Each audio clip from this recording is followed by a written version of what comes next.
Bismillahirrahmanirrahim. Assalamualaikum warahmatullahi wabarakatuh. Waalaikumsalam warahmatullahi wabarakatuh. Hamdan katsiran tayyiban mubarakan fih kama yuhibbu rabbuna wa yarda. Asyhadu an la ilaha illallah wahdahu la syarika lahu wa asyhadu anna Muhammadan abduhu wa rasuluhu alladzi la nabiyya wa la rasula ba'dah.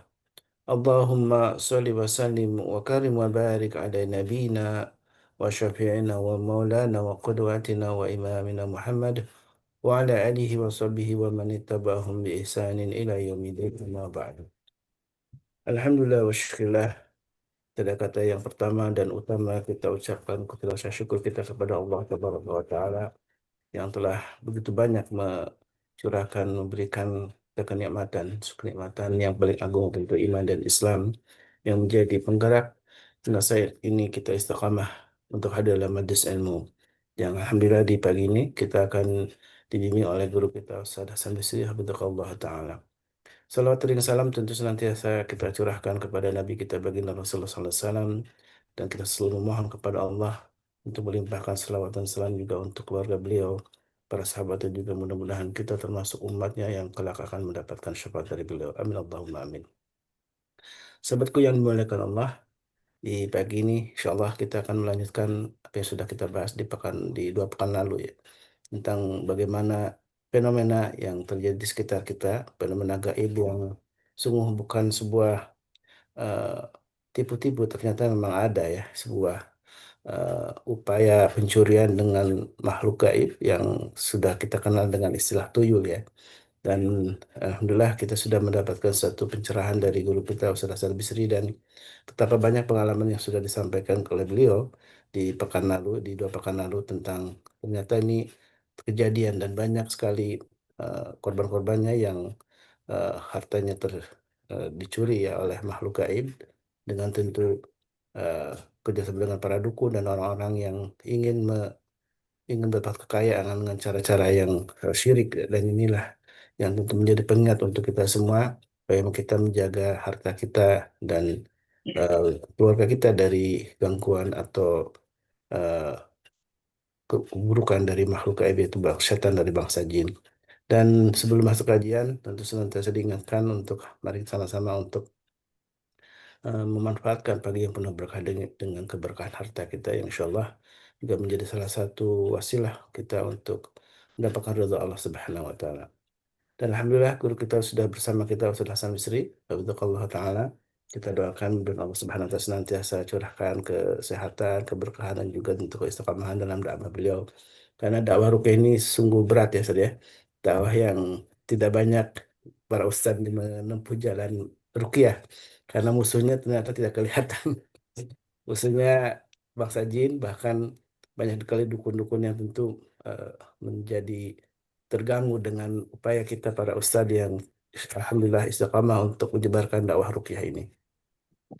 Baik, tabadul masykuro, kita akan sama-sama menyimak kembali lanjutan tentang hati-hati ya. Ada makhluk gaib yang ternyata diutus oleh para dukun gitu ya untuk mencuri barang atau harta kita.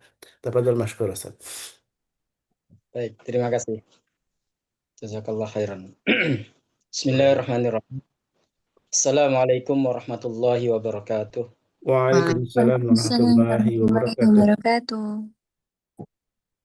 Alhamdulillahi hamdan wa syukran lahu wa nisalli wa nisallimu ala nabiyhi Muhammadin sallallahu alaihi wasallam wa ala alihi wa ashabil kiram amma ba'd. Ya ayyuhalladzina amanu taqullaha haqqa tuqatih wa la tamutunna illa wa antum muslimun. Alhamdulillah, Majelis Keluarga Indonesia, pemirsa Zoom yang hadir pada pagi hari ini. Kita berharap, berdoa semoga Allah senantiasa melimpahkan rahmat dan berkahnya di pagi hari ini kepada kita dan keluarga tercinta. Dan semoga kita semuanya selalu dalam lindungan Allah Subhanahu wa Ta'ala. Amin ya Rabbal 'Alamin. Kedua kalinya, salat dan salam marilah kita haturkan pada Nabi kita Muhammad sallallahu alaihi wasallam. Hadirin sekalian, pada pagi hari ini kita akan melanjutkan tema kita tentang di sini ada tuyul. Lalu bagaimana proteksinya, bagaimana cara kita untuk menghindari dari kejahatan tersebut sesuai dengan syariat. Ini yang penting. Di pertemuan sebelumnya sudah kita bahas bahwa keberadaan jin yang mencuri harta, mencuri uang itu memang ada. Di dalam syariat sudah dijelaskan baik di dalam Al-Quran maupun hadis. Itu sudah kita bahas kemarin, termasuk pengalaman yang dialami oleh beberapa sahabat Rasulullah SAW yang hartanya dicuri oleh jin atau oleh, kalau bahasa kita, tuyul. Dan yang penting adalah kita sepakati definisi dari tuyul itu. Kemarin sudah kita sampaikan bahwa itu bukanlah merupakan wujud dari anak manusia yang lahir prematur lalu dimanfaatkan untuk mencuri ataupun untuk mengambil harta orang. Ini yang keyakinan perlu diluruskan. Sehingga kita tahu siapa yang akan kita hadapi. Kalau dia manusia, ya kita gunakan cara sebagaimana yang biasa kita lakukan. Tapi kalau dia jin dengan perwujudan dan penampakan yang seperti itu, ya kita harus menggunakan cara yang telah diajarkan oleh Rasulullah SAW kepada kita. Nah, ikhlas sekalian, walaupun kita hidup di era milenial, era kecanggihan teknologi atau era akhir zaman, tapi keberadaan tuyul di masyarakat ini masih banyak. Dan saya sudah 25 tahun, hampir 25 tahun bergelut di hal ini dan sering membantu saudara-saudara kita yang mengalami teror-teror gaib, pencurian uang secara misterius.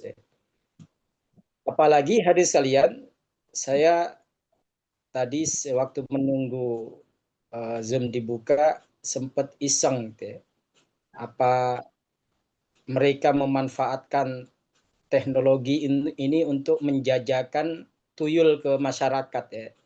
Sempat kaget juga ternyata di Tokped itu ada Tokopedia itu ya. Jadi Anda ketik tuyul gitu, itu ada yang jual gitu ya.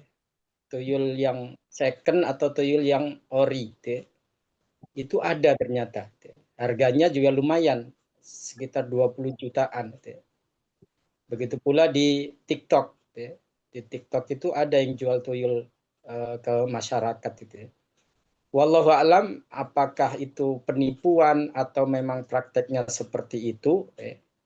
Hanya saja saya mikir kalau kita order itu kemudian dikirim lewat apa tuh tuyul ya, JNT, JNE atau yang lain gitu ya.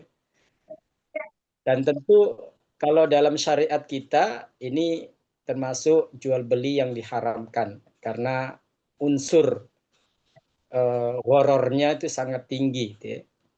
Gimana kita membuktikan jual beli yang tidak gaib, yang tidak nyata atau gaib seperti itu ya. Tapi ketika kita melihat ternyata banyak yang jualan, itu berarti mereka pun banyak yang beli ya.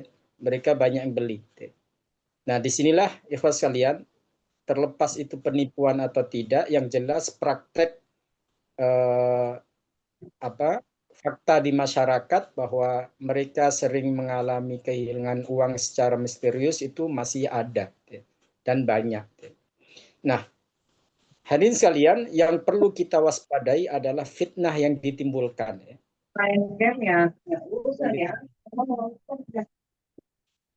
Halo, ada suara apa ini?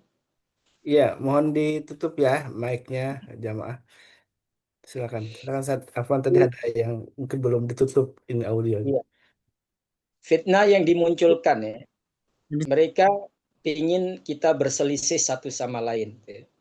Jadi di antara efek modus dari tuyul yang atau jin yang mengambil harta kita secara sedikit-sedikit ya, itu efeknya satu sama lain di antara anggota keluarga itu bisa saling berselisih, menuduh satu sama lain sebagai pelakunya, karena itu hilangnya di rumah kita, dan tentu tidak sembarang orang bisa masuk ke rumah kita atau hanya orang-orang tertentu.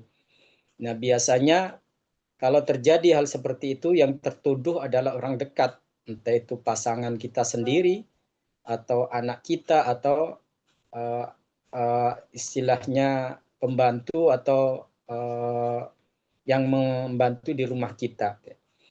Nah, Bapak sekalian,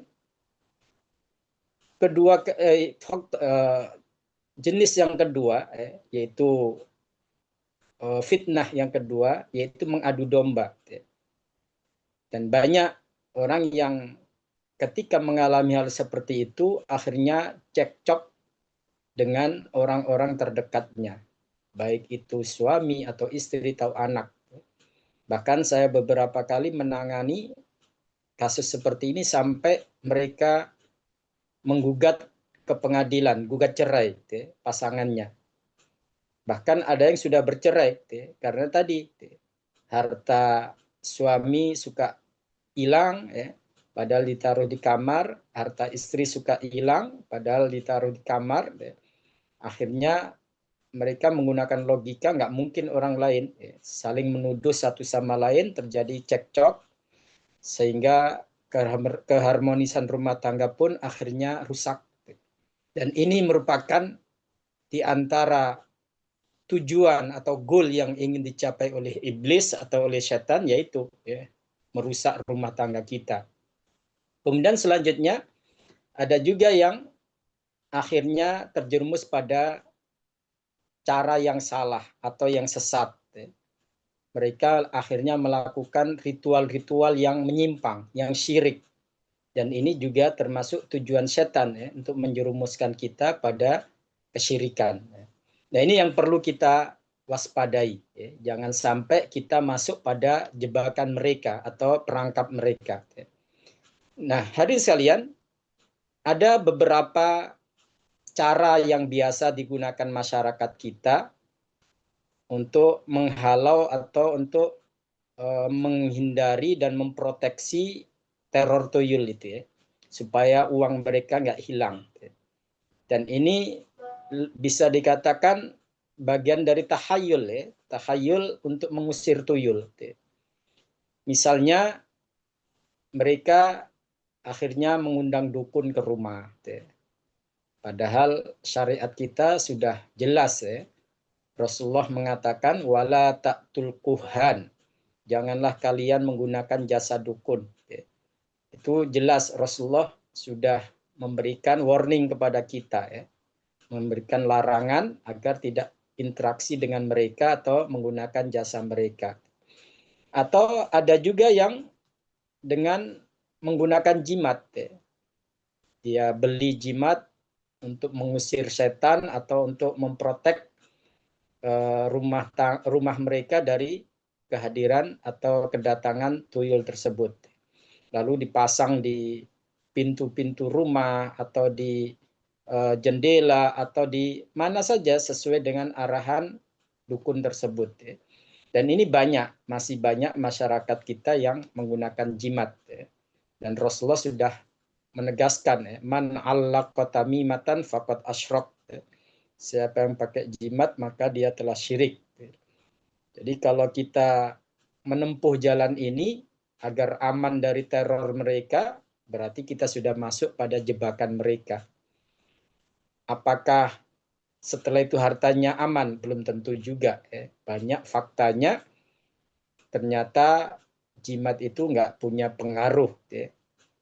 Kemudian selanjutnya ada juga yang menggunakan bumbu dapur. Anda kalau beli di pedagang-pedagang kaki lima, kalau mau iseng itu, saya dulu waktu masih aktif di majalah Waib dulu suka iseng, ketika beli sesuatu di mereka, kemudian ketika mereka memberikan kembalian itu suka terlihat tuh di kotak uang mereka itu ada semacam cabai atau bawang merah atau bawang putih ditaruh di situ. Itu kalau ditanya agar aman uangnya. Nah, hadirin sekalian, memang secara ekonomis itu nggak memerlukan biaya besar harga cabai, harga bawang atau harga bumbu dapur kan relatif murah apalagi penggunaannya kan cuma beberapa butir atau beberapa helai aja ya. Tapi hadirin sekalian, secara tidak sadar kita menggantungkan keselamatan kita, keselamatan harta kita kepada bumbu dapur. Itu kan ironis gitu ya. Secara logika nggak nyambung, tapi karena kepercayaannya seperti itu, ya mereka lakukan. Jadi sekali lagi ini tidak ubahnya ya kita menggunakan jimat, cuma bentuknya ya bumbu dapur tadi. Maka harus kita jauhi. Kemudian ada juga yang naruh semacam mushaf atau buku Yasin atau buku apa di tempat uang mereka. Ada yang begitu. Nah, ini juga termasuk suatu yang tidak sesuai dengan syariat kita. Kalau mau dibaca, bukan ditaruh seperti itu atau diletakkan di tempat uang. Kemudian ada juga yang lebih ekstrim lagi. Dan ini saya jumpai di beberapa orang yang melakukan hal ini, yaitu menaruh uang di mushaf Al-Quran, dimasukkan ke dalam mushaf. Katanya agar aman. Saya pernah menjumpai pasien yang melakukan itu sebelum kita ruqyah rumahnya di daerah Tebet itu kata dia, saya sudah taruh di mushaf Al-Quran tapi masih hilang juga Ustadz. Itu ada yang begitu dikira dengan menaruh di dalam mushaf itu aman. Dan hadirin sekalian, kalau kita agak kritis sedikit namanya uang itu kan beredar di tengah masyarakat Bisa jadi saat kita habis ke toilet, kemudian ada kembalian uang atau habis beli apa di pasar, ada kembalian. Kemudian kalau kita taruh di mushaf itu kan riskan dalam artian ya kalau ada najisnya gimana? Yang jelas fungsi mushaf bukan untuk itu, tapi masyarakat kita kadang pilih yang pragmatis aja. Padahal itu belum tentu juga aman. Ada juga yang aneh, tapi masyarakat kita sangat percaya, yaitu memasang cermin. Jadi cermin itu tidak hanya untuk bercermin oleh manusia, ada juga yang diyakini dengan memasang cermin di depan rumah atau di ruang tamu. Itu kalau ada tuyul atau setan yang masuk itu, mereka akan teralihkan perhatiannya. Saya nggak tahu dari mana keyakinan seperti itu Kata mereka kan suka narsis Ustadz Tuyul itu. Jadi begitu ngeliat cermin, dia akhirnya fokus ke cermin itu, lupa nyuri uangnya. Ini sebenarnya akal-akalan Tapi masyarakat kita banyak yang percaya hal itu. Sampai dulu pernah saya diundang untuk ruqyah rumah, dan begitu nyampe ternyata yang ngundang itu jual beli kaca termasuk cermin Jadi saya tanya, katanya cermin bisa menghalau kedatangan tuyul Pak. Kok Bapak masih sering kehilangan? Nggak tahu Ustadz, itu tuyulnya nekat kali Jadi artinya hari sekalian faktanya ternyata nggak seperti yang diyakini Dan memang secara syariat nggak ada penjelasan hal itu Cermin bisa menghalau mereka Tapi masyarakat kita banyak yang punya keyakinan seperti itu. Ada juga yang agak unik katanya taburkan kacang hijau karena tuyul itu takut dengan yang hijau-hijau. Ini juga nggak tahu tahayul dari mana Tapi masyarakat kita ada yang percaya seperti itu. Dan yang lebih unik lagi, pakai kepiting katanya. Jadi untuk supaya aman rumah kita di ikat kepiting kemudian ditaruh di tempat-tempat yang dirasa rawan pencurian uang. Saya nggak tahu dari mana keyakinan seperti ini, tapi faktanya di masyarakat ada yang percaya hal itu ya. Kemudian ada juga yang menggunakan garam. Jadi garam ditabur di sekitar rumah, ya, garam kasar itu ya. Wallahu a'lam ya. Dari mana orang meyakini bahwa garam itu bisa menghalau setan. Ya. Nah dari sini tentu kita patut untuk melakukan evaluasi ya, dalam artian apakah itu memang dibenarkan secara syariat atau tidak. Ya. Kemudian ada juga yang menggunakan mantra-mantra syirik. Nah ini juga harus diwaspadai. Jangan sampai kita masuk pada jebakan mereka, ya, menjerumuskan kita kepada kesyirikan. Nah, sekalian, lalu bagaimana solusi yang islami ya, ketika terjadi teror tuyul itu ya? Apa yang harus kita lakukan? Ya? Yang pertama, apa yang dipesankan oleh Allah kepada kita ya, di surat Al-A'raf ayat 200 itu sudah jelas ya. A'udzu billahi minasyaitonir rajim wa imma yangzawannaka minasyaitoni nazwun fasta'id billah. Jadi kalau memang ada gangguan setan apapun bentuknya termasuk teror tuyul tadi ya. Teror tuyul itu maka fasta'id billah ya. Berlindunglah kepada Allah. Jadi kita mohon perlindungannya kepada Allah dan itulah yang disampaikan oleh Allah kepada kita. Jangan kemudian kita menggunakan cara-cara yang justru bisa merusak tauhid kita atau akidah kita.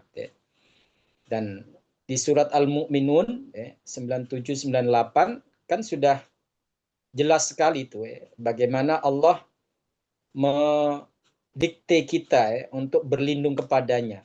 Wa qul dan katakan Rabbi a'udzubika min hamazatis syayatin wa a'udzubika rabbi ayyahburun. Ya Tuhanku, aku berlindung kepadamu dari bisikan-bisikan setan dan aku berlindung kepadamu dari kedatangan mereka kepadaku. Tuh. Rabbi a'udzubika min hamazatis syayatin wa a'udzubika rabbi ayyahburun. Ini sampai secara verbal itu diajarkan kalimat perlindungan itu oleh Allah kepada kita agar kita mau membacanya atau memanjatkan doa tersebut kepada Allah Subhanahu wa taala. Kemudian yang kedua yaitu dengan membaca surat Al-Baqarah. Jadi jamaah sekalian, memang yang sering menjadi kendala di masyarakat kita adalah ketika dikasih solusi bacakan surat Al-Baqarah. Ustadz, saya ikro aja belum tamat, tilawah masih jilid 1, kiroati masih jilid 2, gimana baca surat Al-Baqarah Ustadz? Nah, ini memang problem, masih banyak masyarakat kita yang belum bisa baca Al-Quran. Padahal itu adalah kewajiban kita sebagai seorang mukmin. Dan alhamdulillah, kalau kita di Majelis Keluarga Indonesia ini ada bimbingan khusus dari Tuan Guru Suparman untuk supaya bacaan Al-Quran kita baik dan benar. Ini harus kita lakukan.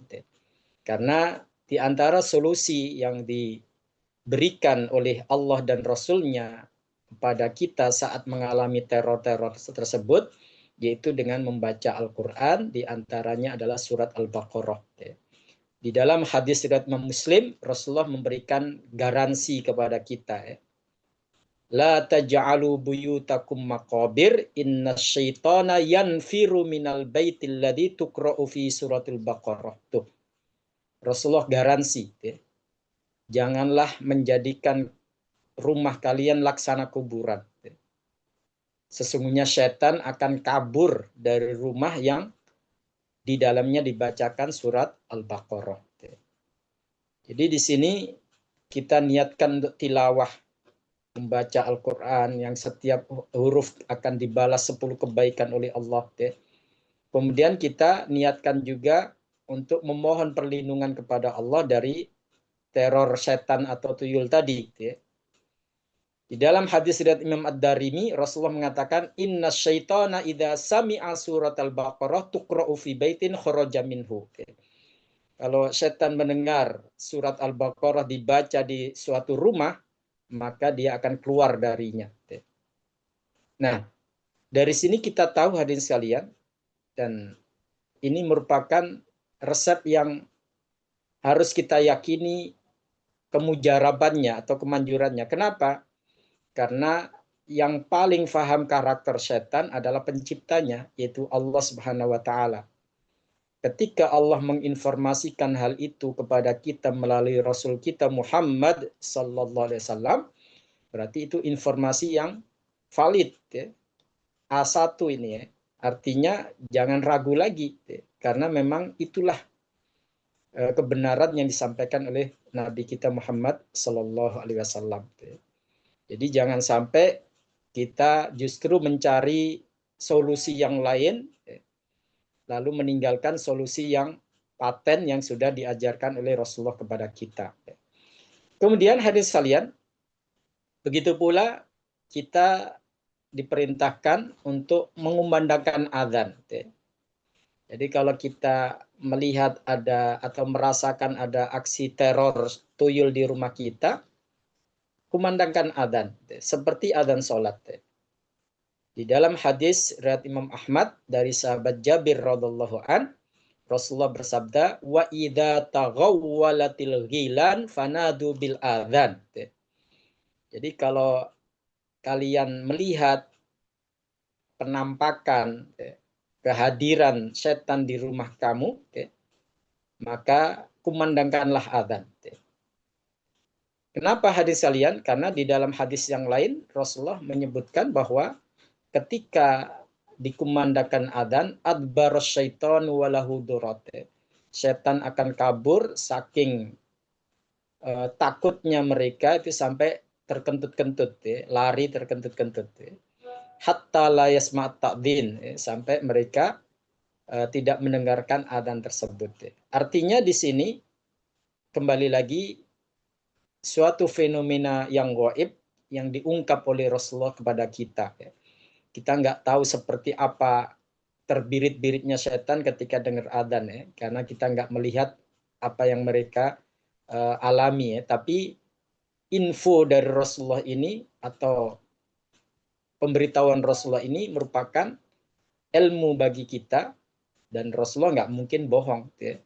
Itu adalah kebenaran yang disampaikan oleh Rasulullah agar kita mau mengikuti petunjuk tersebut. Kemudian hadirin sekalian, yang selanjutnya yaitu jadikan rumah kita sebagai tempat untuk berzikir termasuk sholat sunnah. Bagi yang wanita memang dianjurkan untuk sholat wajib, tidak hanya sunnah di rumah ya, tapi wajib juga, meskipun boleh juga berjamaah di masjid. Nah, bagi yang laki-laki maka tolong dibiasakan, entah itu qobliyah atau ba'diyah, atau entah itu sholat duha atau sholat tahajud, atau sholat sunnah yang lain, itu dilakukan di rumah. Karena apa? Karena ketika kita menjadikan rumah kita untuk berzikir kepada Allah, untuk sholat, maka keberkahan dari Allah itu akan datang. Malaikat-malaikat akan datang ke rumah kita. Tentu ketika malaikat datang, maka setan pun akan kabur. Sehingga dalam hadis riwayat Imam Hakim, Rasulullah mengatakan, la tattakhidu buyutakum maqabir, jangan jadikan rumah kalian laksana kuburan. Sallu fiha, kata Rasulullah. Salatlah kalian di dalamnya. Fa inna syaitana la yafirru minal baitil yusma'u suratul Baqarah tuqra'u fihi. Kemudian kita gunakan untuk membaca Al-Quran tadi, karena setan akan kabur dari rumah yang dibacakan surat Al-Baqarah. Kemudian di dalam hadis yang lain, Rasulullah berpesan kepada kaum laki-laki, kepada kita kaum laki-laki, idza qada ahadukumus sholata fi masjidi, jika kalian sudah selesai untuk sholat berjamaah di masjid, maka falyaj'al li baitihi nasiban min sholatihi. Hendaklah dijadikan sholatnya itu sebagian di rumah. Itu maksudnya entah itu ba'diyahnya atau qobliyahnya. Kalau qobliyah kadang-kadang kan karena rumahnya jauh dari masjid, ya nanti bisa ketinggalan jamaahnya. Tapi kalau ba'diyah aman. Fa innallaha ja'ilun fi baitihi min sholati khaira. Dengan sholat itu Allah akan menurunkan keberkahan, kebaikan di rumah tersebut. Itulah apa yang disampaikan Rasulullah SAW. Kemudian yang selanjutnya, yang kelima, hadirin sekalian, bersihkan rumah kita dari keberadaan jimat. Jadi ini pengalaman di lapangan ya. Justru orang-orang yang memasang jimat-jimat di rumah itu rentan. Rentan dengan gangguan setan. Kenapa? Kan Allah sudah menegaskan di surat An-Nahl ayat 99 sampai ayat 100 di situ sebutkan innahu laisa lahu sultanun 'alal ladzina amanu wa 'ala rabbihim yatawakkalun. Setan itu enggak berdaya terhadap orang-orang beriman dan bertawakal kepada Allah Subhanahu wa taala. Innama sultanu 'alal ladzina tawallawnahu wal ladzina hum bihi musyrikun. Justru mereka mudah menguasai orang-orang yang berpaling dari Allah dan melakukan kesyirikan. Jadi orang syirik itu lemah, nggak punya sandaran yang kuat, sehingga setan dengan mudah akan menteror dia, akan hadir dalam kehidupannya. Nah, disinilah penting bagi kita untuk menguatkan tauhid kita, akidah kita. Di antaranya adalah kita perkuat tawakal kita kepada Allah. Jangan melakukan kesyirikan-kesyirikan yang bisa merusak tawakal kita tersebut.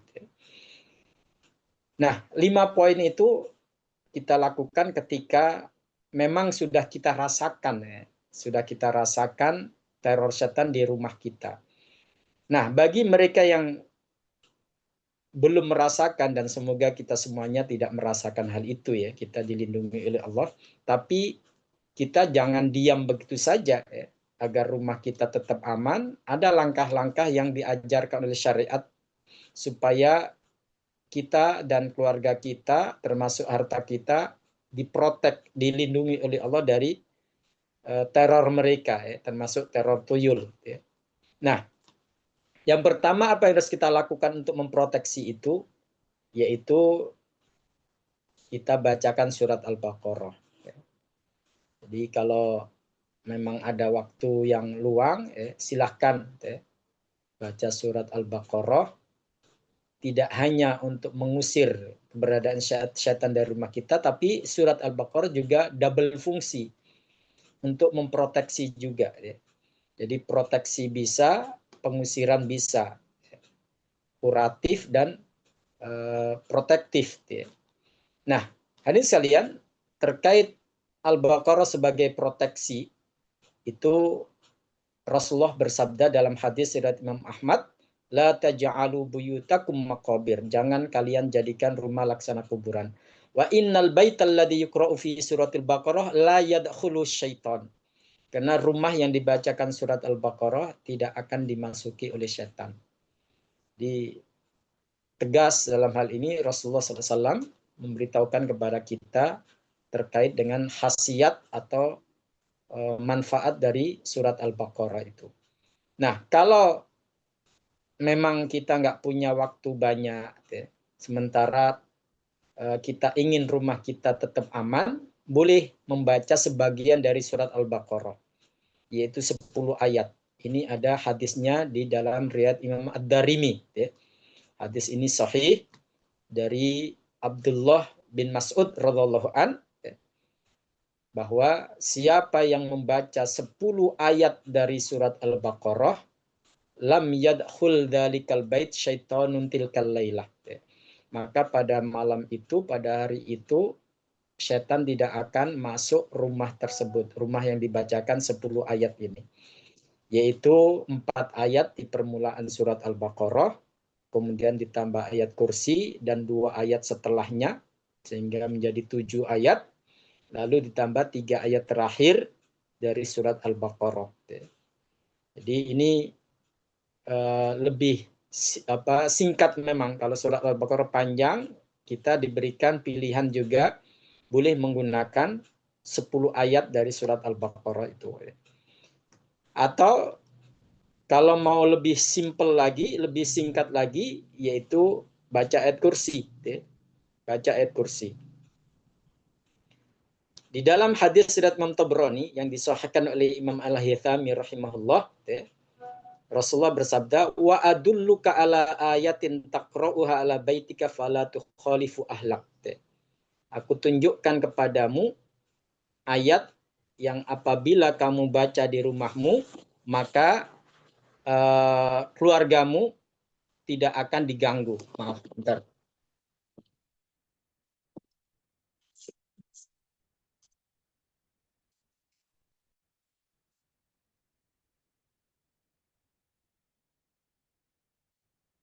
Jadi keluargamu tidak akan diganggu. Kemudian apabila kamu baca di suatu tempat, entah itu dompet atau lemari atau kamar kita, fala yakshifu gita'ahu. Setan tidak bisa membuka lemari atau dompet yang kita gunakan untuk menyimpan uang kita tadi. Jadi di sini jamaah sekalian, ternyata ayat kursi itu punya daya protektif yang kuat. Jadi kalau kita bacakan lemari kita yang kita gunakan untuk menyimpan harta kita, atau rumah kita yang kita gunakan untuk berlindung atau berteduh, ternyata mereka tidak bisa membuka lemari atau pintu yang kita bacakan ayat kursi tadi. Jadi di sini ada hadis dari Imam Tabrani yang menyatakan hal itu, dan ini hadis sahih. Kemudian bisa juga kita bacakan yaitu surat terakhir, ayat terakhir dari surat Al-Baqarah, yaitu 2 ayat yang dimulai dari amanar rasulu. 2 ayat terakhir dari surat Al-Baqarah. Di dalam hadis riwayat Imam Tirmidzi dan Imam Hakim, di situ Rasulullah sampaikan, innallah kataba kitaban qabla ay yakhluqas samawati wal ard bi alfai am. Jadi Allah telah menetapkan ketentuan makhluk ini 200 tahun sebelum Allah menciptakan langit dan bumi. 2000 tahun, 2000 tahun sebelum Allah menciptakan langit dan bumi. Anzala minhu ayataini khatama bihima surat Al-Baqarah. Allah turunkan juga 2 ayat untuk menutup surat Al-Baqarah. Wala yuqra'ani fi darin thalatha layalin fayaqrabu syaitan. Dan tidaklah ketika dibaca di suatu rumah, maka setan tidak akan mendekati rumah itu. Jadi ini merupakan petunjuk dari Rasulullah SAW. Kalau memang kita nggak punya banyak waktu untuk membaca surat Al-Baqarah atau bacaannya belum lancar, ada opsi, ada pilihan atau ada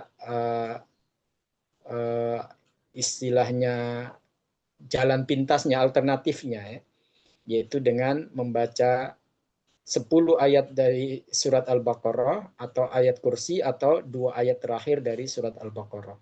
Kemudian solusi yang selanjutnya supaya tetap aman uang kita atau harta kita, tutuplah tempat penyimpanan uang itu dengan membaca bismillah.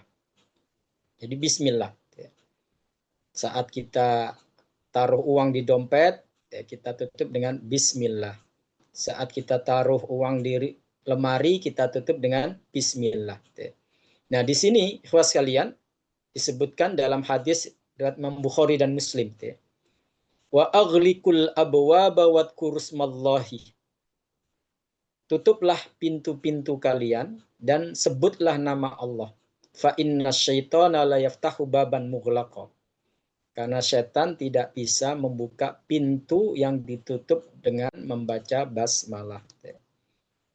Di dalam hadis yang lain, aghliq babaka wadhkurismallahi azza wa jalla.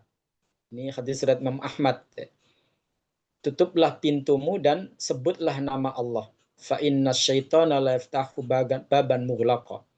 Dan setan tidak akan bisa membuka pintu yang tertutup dengan membaca basmalah. Kemudian yang ketiga yaitu kita gunakan doa, doa saat masuk rumah, minimal kita menyebut Bismillah atau doa ketika kita masuk rumah seperti yang diajarkan Rasulullah SAW, yaitu Allahumma inni as'aluka khairal maulaji wa khairal mahraji bismillahi walajna wa bismillahi kharajna wa ala rabbina tawakkalna. Jadi ini upaya kita supaya rumah kita tetap aman. Ketika memasuki rumah kita berdoa, ya Allah, aku memohon kepadamu kebaikan saat masuk dan kebaikan saat keluar. Dengan nama Allah kami masuk dan dengan nama Allah kami keluar. Dan hanya kepada Tuhan kami bertawakal.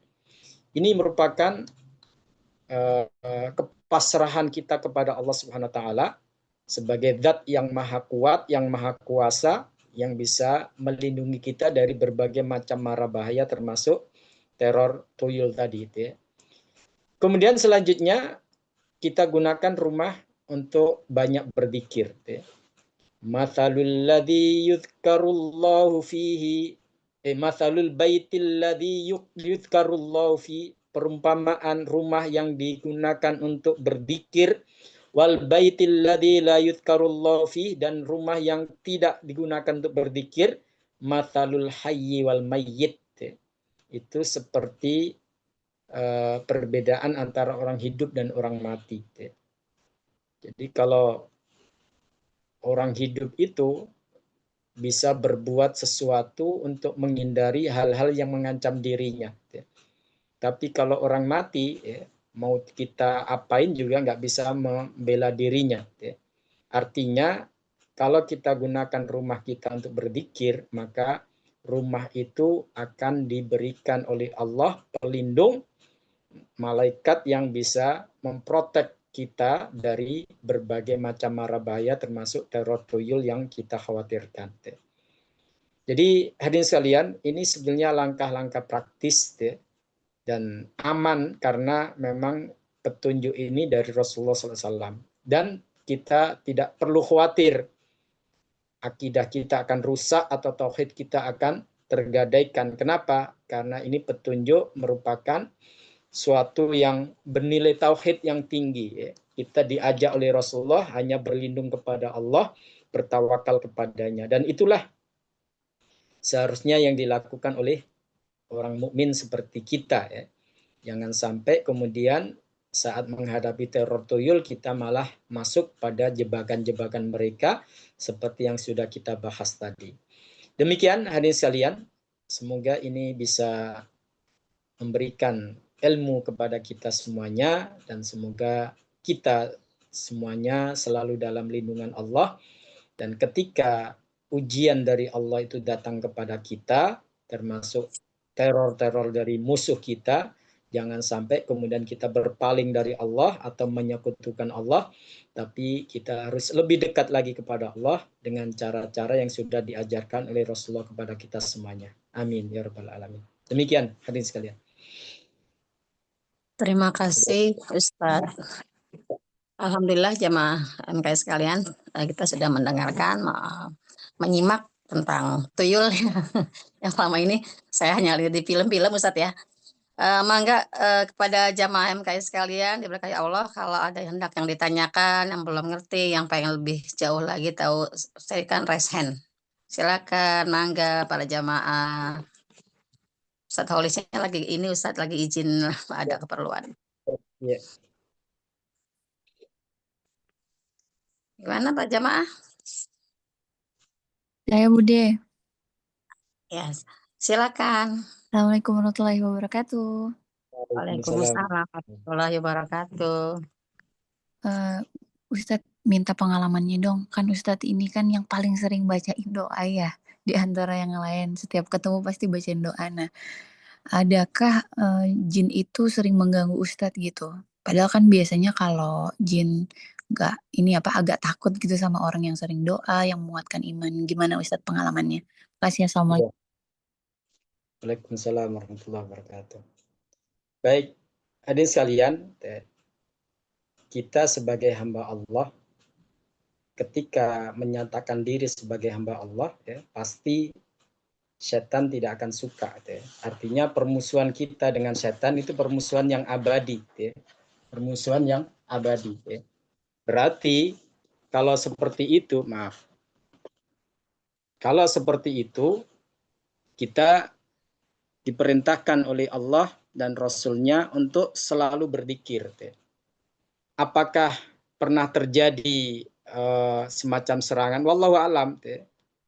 Jadi yang jelas mereka musuh. Pasti mereka akan berusaha untuk mengalahkan musuhnya. Dan itu suatu sunatullah ya. Hanya saja kita percaya kepada apa yang telah disampaikan oleh Allah dan Rasul-Nya, bahwa dengan berzikir kita akan aman. Makanya kita rutinkan ya, zikir setelah sholat, zikir sebelum tidur, zikir setelah saat pagi dan sore, ya, itu bagian dari zikir-zikir yang bisa mendatangkan perlindungan Allah secara berkala, secara bertahap, dan itu merupakan proteksi yang paling kuat. Ya. Wallahu alam. Ya. Terima kasih. Saya tanya lagi dong, boleh? Iya. Ya, jadi dulu itu ponakan ngelewatin restoran mau masuk, tapi dia bilang masih kecil ya waktu umur Iya. sekitar 8 tahunan. Dia bilang nggak mau ke situ, katanya ada monyet pada loncat-loncat di mejanya. Kan kalau tuyul cuma sebutan ya Ustadz, apakah itu Iya, iya. Iya. Jadi ada sebagian anak-anak yang memang rawan ya. Jadi kalau orang bilang punya indera keenam ya. Padahal belum tentu seperti itu ya. Bisa jadi memang mereka diganggu ya. Ada penampakan yang mereka lihat sementara yang lain tidak melihat ya. Jadi hal ini bisa terjadi ya. Dan kalau kita mengalami hal seperti itu ya, maka kita harus segera berlindung kepada Allah ya, dengan membaca istiadah, lalu kita baca doa supaya kita dihindarkan oleh Allah dari kejahatan mereka. Ya. Ada pengalaman beberapa pasien ya ketika mengajak keluarga termasuk anaknya makan di suatu restoran, ya. Kemudian anak kecil yang diajak itu merasa berat di punggungnya ketika pulang dari tempat makan tersebut.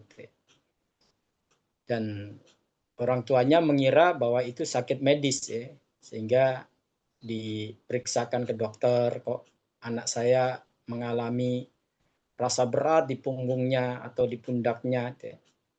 Dan secara medis nggak ditemukan ada sesuatu yang menyakiti anak itu atau yang membuat anak itu sakit. Ya. Kemudian akhirnya dibawa ke tempat saya, ruqyah. Saat di ruqyah ternyata anak itu nangis, kemudian reaksinya itu agak berontak. Gitu ya. Dan kebetulan saat itu ada yang ngomong gitu ya, dari mulut dia gitu ya, bahwa dia itu adalah jin yang digunakan untuk penglaris restoran tersebut. Gitu ya. Jadi ketika anak itu minta dianterin oleh orang tuanya pipis ya kan ke belakang gitu ya. Jadi saat itu anaknya pengen pipis diantar ke belakang ya, ke toilet restoran tersebut. Nah, kata jin itu ya, dia sudah merasa capek di peralat untuk penglaris restoran tersebut. Sehingga ketika melihat anak itu dia pengen kabur istilahnya. Istilah kita itu pengen kabur. Makanya dia nempel di anak itu. Wallahu alam kronologinya saat ruqyah itu pengakuannya seperti itu. Tapi yang jelas setelah kita lakukan terapi, anak itu sehat kembali. Jadi kalau apakah itu modus aja atau bagaimana, tapi korelasinya ada. Jadi kronologi ceritanya yang disampaikan oleh orang tuanya seperti itu. Efek atau akibat yang dirasakan anak itu ketika pulang dari makan bersama keluarga di restoran tersebut. Wallahu a'lam.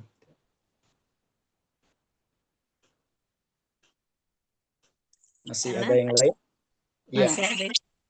Assalamualaikum Bunda. Maaf Bunda, makasih. Boleh saya? Ya, Ya, mulai silakan. silakan. Ya. Assalamualaikum Ustaz HB. Waalaikumsalam. Mungkin nanti borongan karena pengalaman pribadi gitu.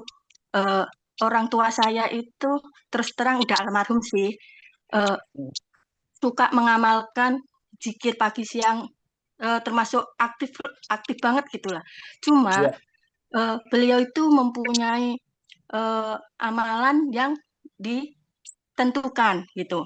Termasuk saya dulu SMP pernah diajarin suruh ngapalin sholawat nariyah, sholawat itu dengan catatan berapa ratus dilakukan setelah sholat tahajud. Cuma saya karena takut ujuk-ujuk ada makhluk gaib itu, jadi saya nggak mau. Terus saya orangnya nggak terlalu ke situ. Tapi beliau itu suka diembel-embelin ada ilmu-ilmu kayak kejawen gitu, Ustadz. Sampai terakhir wafat pun beliau sampai terakhir kali mau menghembuskan nafasnya itu merogoh mulutnya itu 3 kali, setelah itu langsung les gitu maksudnya. Untuk membedakan itu maksudnya ilmu agama atau ilmu itu bagaimana ya Ustadz? Sekali lagi, satu lagi, terus gimana ya? Jadi bingung ngomongnya. Ya udah itu dulu.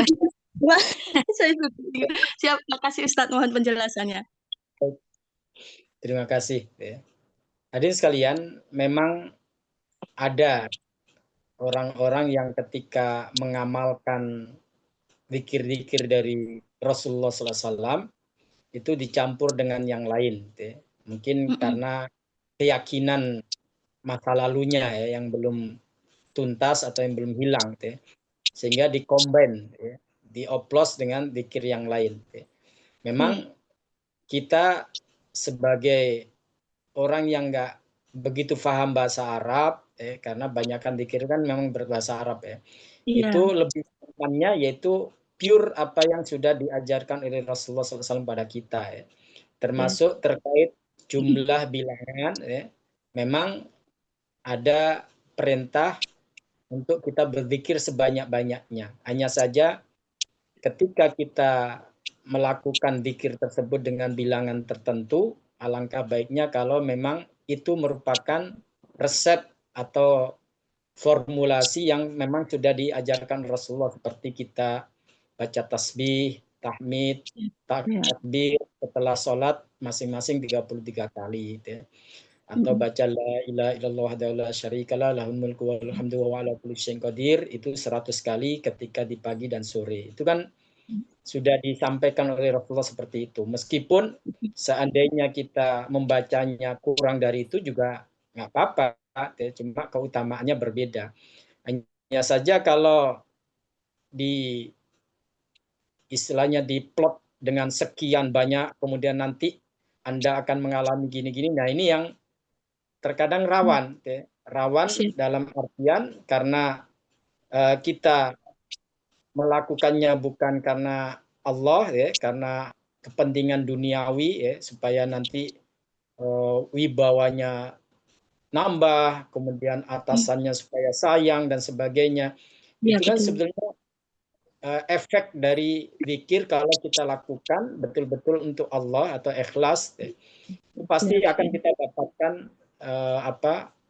imbalannya baik dunia maupun akhirat. Cuma kalau kita justru terfokus atau terobsesi dengan hal itu, sementara bilangan-bilangan yang dibaca itu ternyata kadang-kadang berlebihan ya, sampai 1000 sampai berapa itu terkadang justru digunakan oleh setan untuk menjerumuskan kita walaupun nggak semuanya ya, walaupun nggak semuanya. Nah, untuk membedakan apakah itu memang fenomena sesuai syariat atau tidak, wallahu a'lam ya, yang diceritakan tadi, dia mengambil apa dari mulutnya, kita nggak tahu. Tapi kita ketika melihat hal seperti itu, sebagai keluarga atau sebagai sesama muslim, kita berharap kebaikan saja ya. Semoga Amin. kalau memang itu suatu kesalahan, diampuni oleh Allah, tapi kalau itu suatu kebaikan, ya diterima sebagai amal ibadah di sisi Allah. Itu Ya. yang bisa kita lakukan ya. Iya. Satu lagi Ustadz, ya baru ingat. Iya. Kak, saya pernah dengar, mungkin kalau saya salah mohon dibetulkan ya Ustadz ya. Saya pernah dengar gini, kalau kita nggak begitu percaya dengan hal-hal itu, insya Allah misalnya ini melenceng dari itu Iya, iya. masalah apa namanya Ya. Gusti Allah Akbar, santet, Iya, iya. teluh Iya, gitu iya. loh. Cuma kita nggak percaya berarti kemungkinan kita nggak akan kena dan bisa jadi kena ke sebelahnya, maksudnya saudara, pasangan atau anak gitu Ustaz. Itu betul atau enggak ya Ustaz? Terima kasih. Baik. Terima kasih. Hadirin sekalian, masalah gaib ya, termasuk bagaimana ulah jin atau setan itu. Kita mau percaya atau tidak, mereka ada ya. Artinya bukan berarti orang nggak percaya itu nggak akan terkena. Justru ya, kalau itu sudah dijelaskan oleh Allah dalam Al-Quran dan hadis, lalu kita nggak percaya, berarti kita ingkar akan keberadaan mereka. Ya. Ingkar terhadap kebenaran dalam yang disampaikan dalam Al-Quran dan hadis. Dan itu masalah serius dalam pribadi seorang mukmin kalau seperti itu. Ya. Artinya begini, kita terhadap yang gaib itu percaya selama itu disampaikan oleh Allah dan Rasul-Nya, walaupun kita nggak pernah melihat secara langsung atau mengalami secara langsung ya, tapi kita percaya kebenaran yang disampaikan oleh Allah dan Rasul-Nya. Itu satu ya. Kemudian kalaupun kita nggak percaya, kita tetap jadi target musuh mereka ya. Artinya kita akan jadi musuh mereka. Nah, kalau kita percaya, kita akan melindungi diri, kan gitu ya. Banyak orang yang akhirnya nggak mau dzikir, asal nggak percaya dengan, yaitu salah juga, ya. Salah juga. Adapun kita mengalami teror secara langsung atau tidak, itu urusan lain, ya. Urusan lain. Ya. Dan perlu difahami bahwa tidak mungkin ketika bahaya itu datang, kita yang dituju ternyata orang lain yang kena, atau saudara kita atau orang dekat kita yang kena. Kan Rasulullah sudah menyampaikan bahwa ketika Allah tidak berkehendak sesuatu terjadi pada diri kita, maka itu tidak akan terjadi. Tapi sebaliknya, kalau Allah berkehendak, maka tidak ada yang bisa menghalangi hal itu bisa terjadi dalam kehidupan kita. Jadi itu sudah merupakan ketetapan Allah. Ya. Artinya begini, ya, kalau kita, dan ini memang bahasa awam ya, biasanya bahasa awam seperti itu ya. Sebenarnya yang diserang itu kamu, cuma yang kena anak kamu, ya. Itu nggak benar, ya. Nggak benar. Ya. Kenapa? Kalau memang kita memang dilindungi oleh Allah, artinya Allah nggak berkehendak hal itu terjadi pada diri kita, itu nggak akan terjadi, termasuk pada anak kita. Tapi faktanya suka seperti itu, Ustadz. Ya. Saya juga sering mengalami fenomena seperti itu atau melihat fenomena seperti itu ya. Jadi kalau ada orang yang misalnya nih orang tuanya itu rajin ibadah, ternyata yang kena serangan anaknya, itu bukan berarti meleset atau istilahnya mantul, enggak. Bisa jadi yang ditarget itu memang keluarga itu, jadi enggak hanya ayah ibunya tapi keluarga. Cuma karena anaknya perlindungannya itu rentan atau rapuh, dia yang merasakan, sementara ayah ibunya atau yang lainnya terprotek dengan zikir-zikir yang mereka lakukan. Jadi beda, walaupun faktanya sama ya, oh ternyata Iya. satu keluarga itu yang kena cuma anak yang bontot, yang lain enggak, orang tuanya enggak. Berarti itu kena pantulan, bukan kena pantulan, teh. Iya. Bisa jadi memang semua yang ditarget, teh, anggota keluarga itu ditarget oleh musuh tersebut, teh. Cuma karena yang lainnya bentengnya bagus, zikirnya bagus, mereka selamat, teh. Sementara yang tidak tadi berarti yang kena tadi, teh. Itu begitu. Jadi bahasanya bukan salah sasaran atau meleset, enggak. Siap. Karena ya, karena proteksi Allah itu kalau sudah diberikan pada seseorang, insya Allah akan aman. Siap, Ustaz. Baik. Boleh itu lagi, Ustaz? Ya Allah, Ya. maaf dengan Ya. untuk membedakan antara kiai sama dukun, boleh dijelaskan karena tetangga saya itu, maaf pengalaman lagi, tetangga saya itu pernah gini Ustadz, itu anak saya sakit dibawa ke rumah sakit, enggak terdeteksi sakitnya. Katanya Pak Kiai, anak saya kena bla bla bla dari tetangga. Untung itu tetangga nggak dengar. Jadi satu gang itu diceritain semua gitu maksudnya.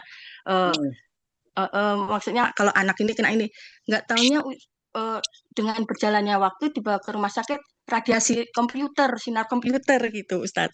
Jadi untuk membedakan itu gimana ya Ustadz, kan itu maksudnya beda tipis ya Ustadz, maaf, terima kasih.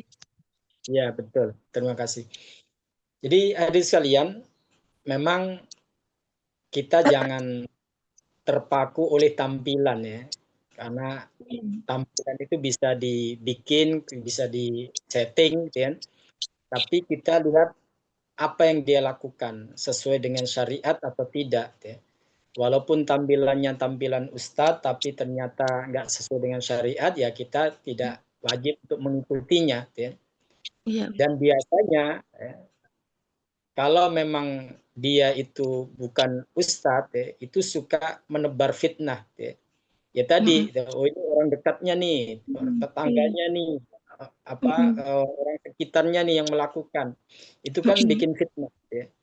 Padahal tidak ada bukti kecuali kalau orang itu sudah datang kemudian mengancam kita, nanti akan saya santet kamu, saya sihir kamu, ya. Itu berarti ada korelasi ya, ada benang merahnya tuh, kemungkinan seperti itu. Cuma kita memang nggak bisa memvonis ya. Jadi sekali lagi perlu kita hindari ya praktek yang kemudian membuat kita itu akhirnya suudon ke sana kemari ya.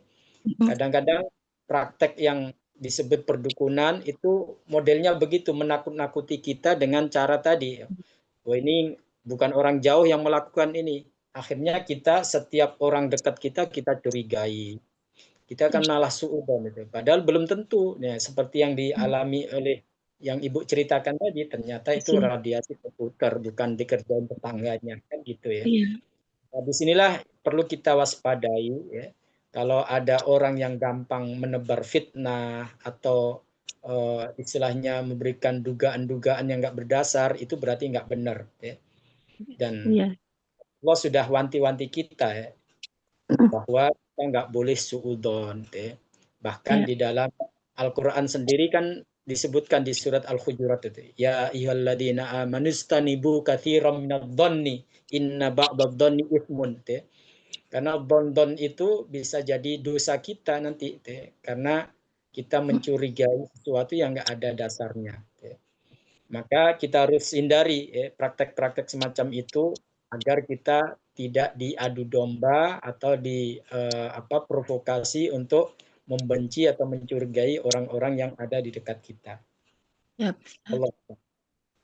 Syukron Ustadz Habib. Makasih Bunda Darmi. Terima kasih. Assalamualaikum warahmatullahi wabarakatuh.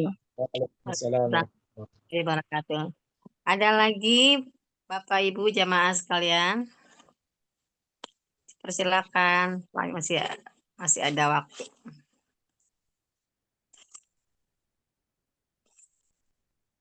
Gimana? Cukup? Cukup, ya. Insya Allah kita bertemu lagi di lain kesempatan. Demikian, kalau tidak ada lagi, alhamdulillah terima kasih Ustadz. Saya juga jadi paham kita bagaimana itu kita bisa membedakan antara penampilan dukun dan kiai, Ustadz, ya memang ada yang seperti itu, betul. Alhamdulillah bertambah pengetahuan kita, jamaah MKI sekalian. Karena sudah tidak ada pertanyaan, jangan lupa infak terbaiknya untuk kegiatan dakwah MKI dan untuk membantu saudara kita di Palestina bisa disalurkan melalui rekening 999080887. Insya Allah amanah yang disampaikan, ada kiris di samping saya, bisa scan kirisnya, akan sampai pada yang berhak. Kalau tidak ada, mari kita tutup dengan hamdalah, dengan doa kafaratul majlis. Subhanallah. Asyhadu an la ilaha illa anta astaghfiruka wa atubu ilaik. Terima kasih. Billahi taufiq wal hidayah. Wassalamualaikum warahmatullahi wabarakatuh. Waalaikumsalam warahmatullahi wabarakatuh. Terima kasih Bude Ustadz. Allahumma arhamna bil Qur'an waj'alhu lana imaman wa nuran wa hudan wa rahmah. Allahumma zakkirna minhu ma nasina وعلمنا منه ما جهلنا وارزقنا تلاوته آناء الليل وأطراف النهار